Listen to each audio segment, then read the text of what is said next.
Esse aqui é o meu resultado desse mês, mais de 130 mil em vendas. E esse aqui, ó, é o meu resultado desse ano, mais de 1,5 milhão em vendas aqui nessa plataforma em apenas essa conta. Quer aprender como que eu faço isso? Então clique no link aqui embaixo e vem comigo que eu quero te ensinar.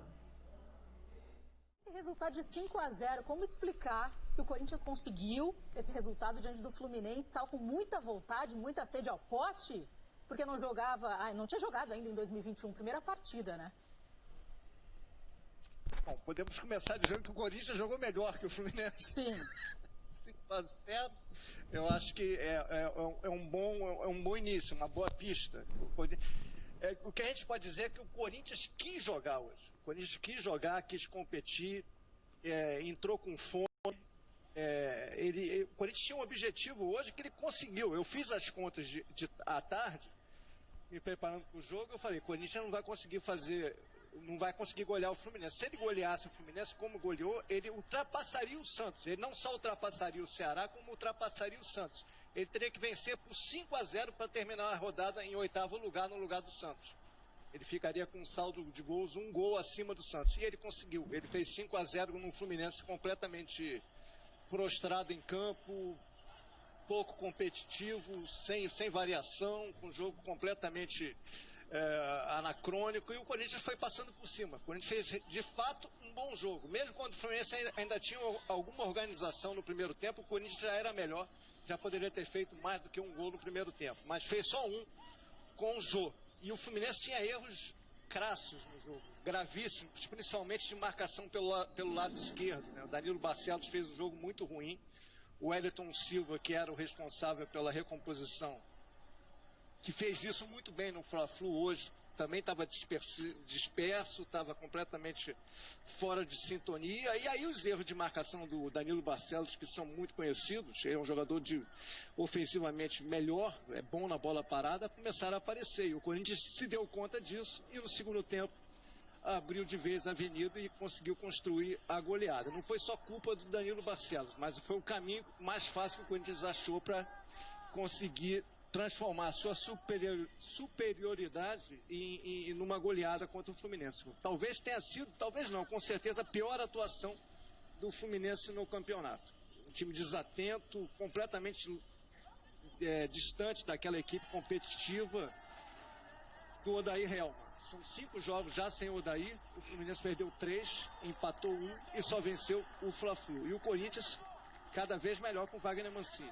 Muito competitivo, com variação ofensiva, com Fagner muito bem no jogo, com Gustavo Silva, o Mosquito, fazendo dobradinha com Fagner pelo lado direito, os dois fazendo um grande jogo, Casares acompanhando pelo meio.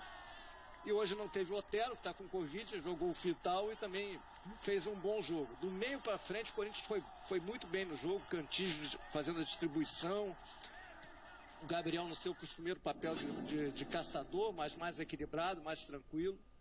Enfim, o Corinthians fazendo talvez até a melhor atuação na temporada, com muito equilíbrio, com muita segurança no jogo. E o Fluminense, péssimo em todos os aspectos. O Fluminense parece que venceu o Fla-Flu, chegou aos 43 pontos, não tem mais chance de rebaixamento e parece que ter aberto mão do campeonato. Foi um time muito diferente.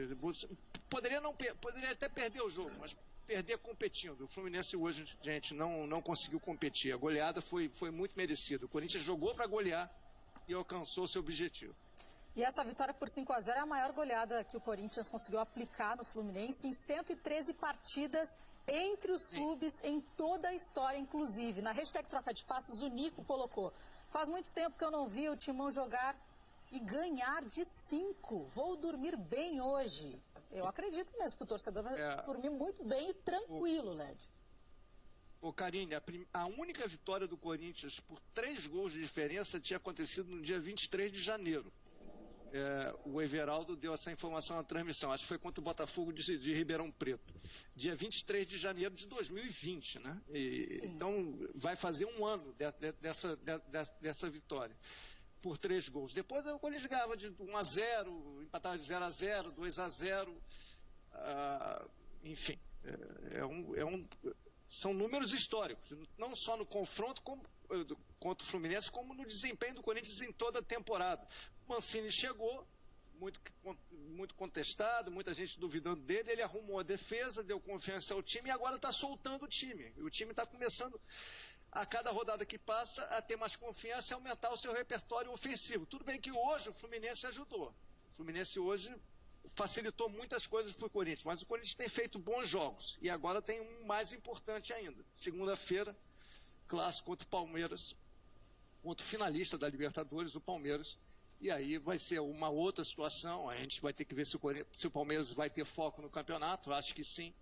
E o Corinthians vai ter mais um desafio pela frente. Mas agora com uma posição muito mais nobre na tabela. O 8º colocado, brigando definitivamente por uma vaga na Libertadores. Que nem os torcedores do Fluminense imaginavam. O Fluminense está em 7º. Nem os do Corinthians, depois daquele início de campeonato tão ruim, né? O Corinthians estava muito mais para Z do que para G4.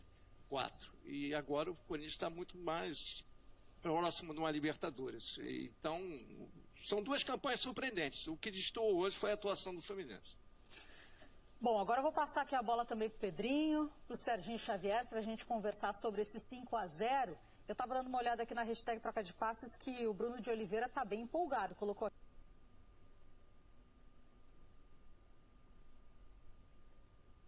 aqui, se o Corinthians ganhar do Palmeiras, briga pelo título. Ele está falando desse jogo que o Led falou agora, que é válido pela 28ª rodada do Campeonato Brasileiro. Mas assim, Bruno, muita calma nessa hora. A gente está falando do Corinthians encostar ali, né, na zona da Libertadores. Mas uma coisa de cada vez. Inclusive, o próprio Wagner Mancini falou sobre isso na coletiva. Ele falou que era possível, sim, pensar em uma vaga para a Libertadores da América. Fala.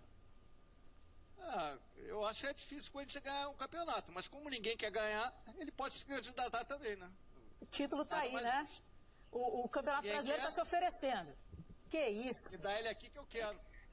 Quer ganhar também, Serginho? O Corinthians não dá, não.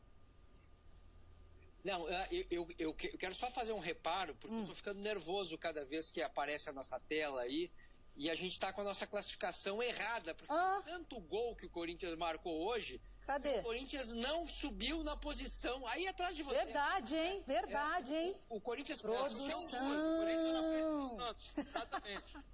Verdade, verdade. Depois a gente recebe corneta aqui, ó, na hashtag, não sabe por quê. Mas é porque é aquela coisa, né? Esse campeonato tá tão maluco que tudo muda a qualquer momento. Fala, Lédio. É o que eu falei, o Sardinha não prestou atenção no que eu falei. Se o Corinthians vencesse por 5-0, o Corinthians ultrapassaria o Santos. E o Corinthians venceu por 5-0. Sardinha tá dormindo. O que a gente pode fazer? Sardinha é o nosso diretor, para quem não sabe, tá? O diretor do programa.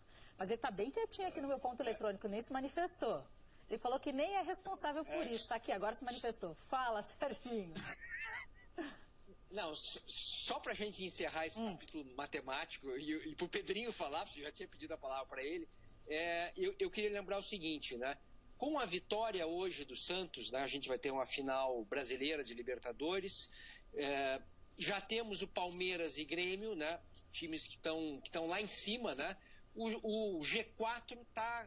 o G4 ainda a gente pode chamar de G4, mas o G6, que é a Libertadores completa, já está virando G8, desde que o Santos seja um esteja no grupo de cima. Do jeito que está agora, o Santos ele caiu uma posição porque o Corinthians passou. Então, nesse momento, Corinthians está brigando diretamente por vaga na Libertadores com o Fluminense. Casualmente, né, o jogo de hoje, com uma diferença enorme, né? Enquanto o Corinthians ganhou os últimos 4 jogos, dos últimos 5 jogos do Fluminense, ele só ganhou 1. Né? Então, uma equipe em alta e uma outra em baixa. E esses dois estão brigando pela última vaga de Libertadores, aquela vaga indireta. Né? Claro que o Corinthians pode subir, muita coisa pode acontecer, mas essa é a situação de momento. Olha aqui na hashtag Troca de Passos, o que eu falei? Que a corneta ia ficar ligada. O Marcelo Henrique já colocou, pelo amor de Deus, a classificação errada. Olha aqui, ó, Marcelo, ó. Classificação agora correta. Correta. Essa equipe é muito rápida. Pronto. Agora vamos aqui escutar também o Pedrinho. Pedrinho, foi, obviamente, mérito do Corinthians, que jogou melhor, como disse o Lédio, mas o que aconteceu com o Fluminense? Na tua opinião, claro. Antes do comentário, eu posso fazer uma pergunta pro Lédio? Claro! Tá vendo? Tomou o pré-treino? Oi, tomou? Nossa, Não tá vendo o músculo hoje. dele ali? Aqui, ó. Hoje ele tá que tá hoje. Tomou o pré-treino, falou. Calma, Lédio, tem bastante programa ainda pra gente conversar. Não tomei Tem que nada. defender o Sardinha, pô. Eu tenho que comprar a briga do Sardinha. Mas eu acho, Karine, assim, primeiro falando rapidinho do Corinthians, eu já vejo muitas coisas do Mancini, né? E hoje, pra mim, eu tô com o Lédio. Pra mim, foi o melhor jogo do Corinthians. Alguns movimentos bem coordenados, né, do time do Corinthians. A gente percebe que o Vital e o Mosquito, que estavam abertos, eles entravam para jogar, como nesse lance aí, né, e davam o corredor para os laterais. Tanto o Mosquito do lado direito dando o corredor para o Fagner. A gente viu o Fagner com muita frequência pelo lado direito, que foi o lado que o Corinthians mais atacou. Pelo lado esquerdo, o Vital entrava também por dentro, abrindo o corredor para o Fábio Santos, que foi menos acionado nesse jogo. Então, assim, são movimentos que são treinados, mais intensidade no jogo do Corinthians, mais volume, jogando mais dentro do campo do adversário, uma coisa mais atual, um futebol mais atual. E com relação ao Fluminense, a minha expectativa, eu acho que da grande maioria, é como seria o comportamento dessa equipe com a saída do Odair. Ele vinha de um jogo, de um segundo tempo muito ruim contra o Vasco, jogou muito mal contra o Atlético Goianiense, aí consegue um jogo competitivo no segundo tempo com o Flamengo e consegue uma vitória. E hoje eu acho, na minha humilde opinião, que faltou leitura, né, para a comissão técnica do Fluminense, que logo nos primeiros minutos a gente já percebia um Corinthians muito forte pelo lado direito, e aí você poderia trazer alguns jogadores para dar um suporte ali para aquele lado, né, ajudar principalmente ao Danilo Barcelos, que estava tendo muita dificuldade de marcar essa dupla ali com o Mosquito e com o Fagner. E o Fluminense é isso, teve uma queda brusca com a saída do Odair. O Odair elevou o nível do Fluminense e botou o Fluminense num lugar onde ninguém esperava no início da competição. A realidade é essa, que todos esperavam o Fluminense brigando para se distanciar da zona do rebaixamento. Esse era o campeonato do Fluminense antes, e ele conseguiu botar o Fluminense lá em cima. E o Fluminense caiu de rendimento claramente com a saída do Odair. Olha só, já vou aproveitar e passar para ti também essa colocação aqui da nossa hashtag Troca de Passes. O Manuel Conrado, Pedrinho, perguntou para você, surgiu o mancinismo no Corinthians?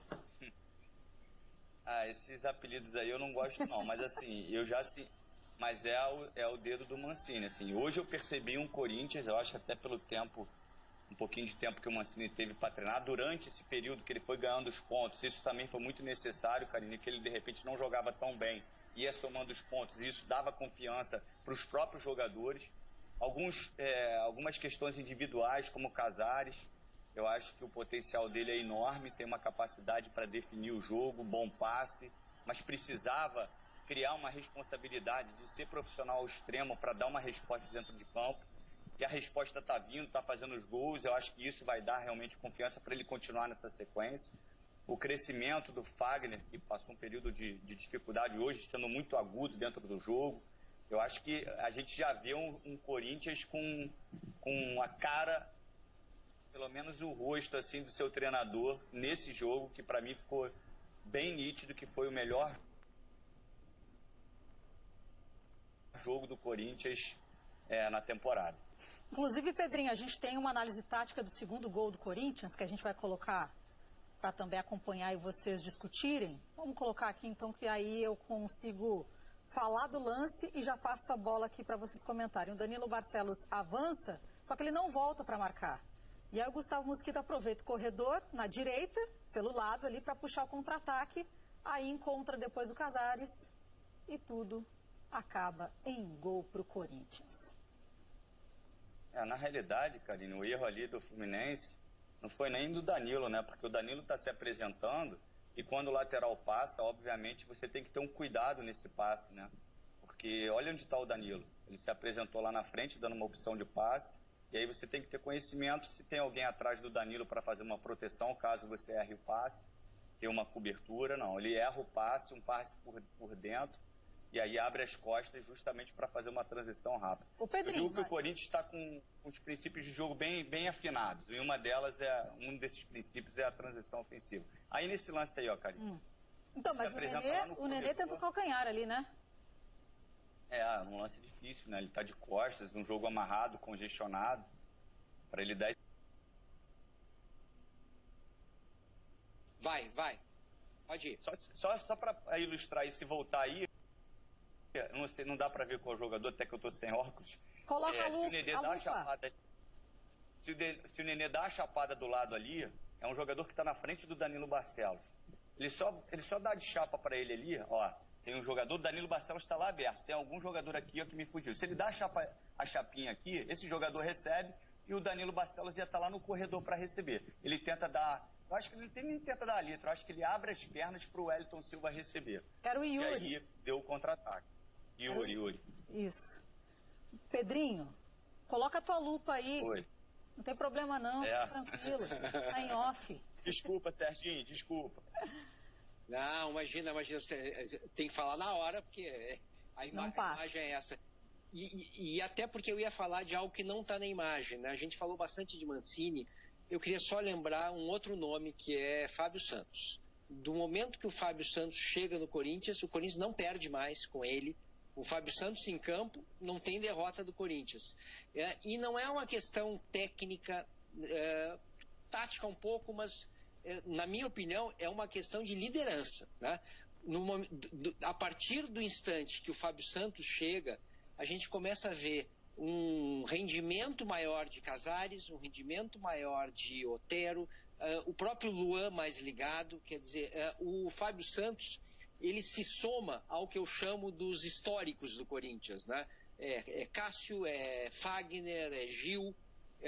O Gabriel já está quase virando um histórico, né? Porque ele está no bom tempo, mas jogadores que prezam pela eletricidade, jogadores que ficam ligados o tempo todo, coisa que os novatos demoraram para engrenar. Então, eu acho que o que o Mancini está fazendo é organizar bem um time que está, no momento que perdendo a bola, fazendo pressão em conjunto com sincronismo. E aí eu colocaria esse pequeno detalhe, né? A chegada do Fábio Santos e a ligação direta, né? A ligação elétrica que ficaram todos os outros jogadores, não só os da defesa.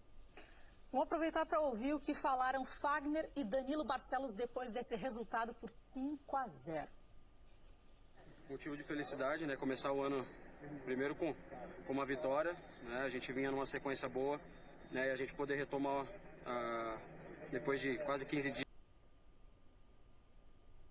dias de preparação, retomar com vitória, começar o ano bem, né? E isso nos coloca no caminho de vez para a briga pela Libertadores, que é o nosso principal objetivo agora. Já acho que sem clichê, né? O mundo tem um pouquinho de vergonha na cara. Aconteceu hoje uma noite totalmente atípica. Não tem muito o que falar agora, né? A gente já tem um jogo em menos de 72 horas, temos que recuperar esses pontos perdidos. Ter vergonha na cara, pedir desculpa ao torcedor pela noite desastrosa que a gente teve e levantar a cabeça para sábado a gente conseguiu os 3 pontos. Tá aí o Danilo Barcelos reconhecendo a má atuação do Fluminense. Lédio, queria ouvir mais um pouco de você sobre também esse lance que a gente mostrou, sobre o resultado que a gente viu de 5-0.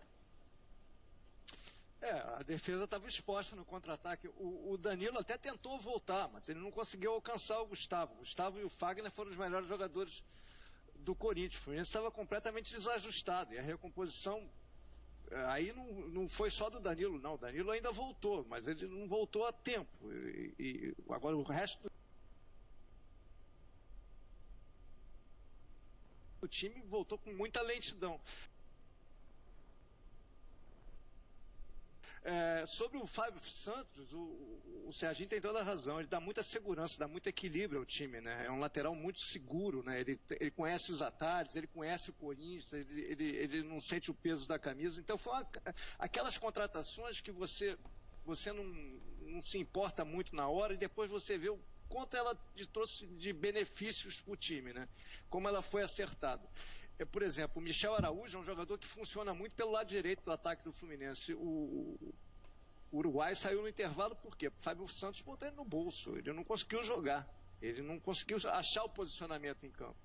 E cuidando dele, o jogo do Corinthians, o Fábio Santos cuidando do Michel Araújo, o jogo do Fluminense ficou todo pelo lado esquerdo. E aí o Fagner e o Gustavo atropelaram.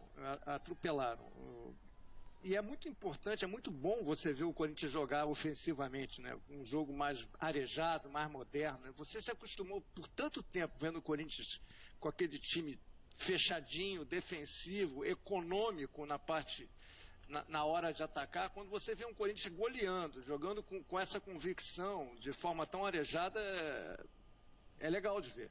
É tão raro, foi tão diferente nos últimos anos, por mais que o Corinthians tenha ganhado taças nesse período, com o Mano, com o Tite, quando você vê um jogo diferente, uma escola diferente, o Corinthians tentando buscar um outro conceito de jogo, eu acho importante você registrar isso, muito mais do que o placar definitivo do jogo. O desempenho do Corinthians chama atenção. O Fluminense teve vulnerabilidades, mas o Corinthians soube jogar o jogo, né? Como disse o Pedrinho, soube ter a leitura certa do jogo, enquanto o Fluminense não entendeu em nenhum momento o que estava acontecendo. Então, fiel, essas são as notícias desse vídeo. Fiquem ligados, pois estaremos postando novidades. Então se inscrevam no canal para não perder nada. Obrigado a todos, e vai Corinthians!